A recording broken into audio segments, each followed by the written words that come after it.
मलाई चाहिँ मम्मीको याद नआउने होइन, मलाई हरेक दिन मलाई मम्मीको याद आउँछ है।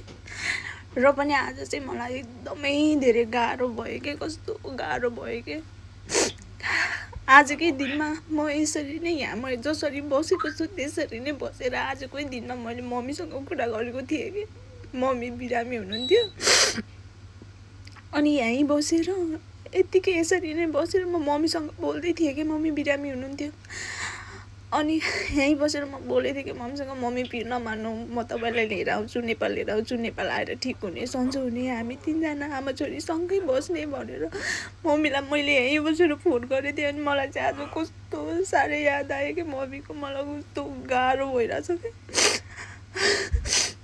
अनि अहिले चाहिँ म पहिलाको 1 वर्ष अगाडि चाहिँ म मम्मीलाई ठिक गराउँछु भनेर यहीँ बसेर फोन गरेको थिएँ। अनि अहिले चाहिँ म यहीँ बसेर म यसरी रुँदै मम्मीको 1 वर्षको काम गर्न जाने भनेर म यसरी बसिरहेको छु कि। अनि मलाई कस्तो गाह्रो भइरहेछ कि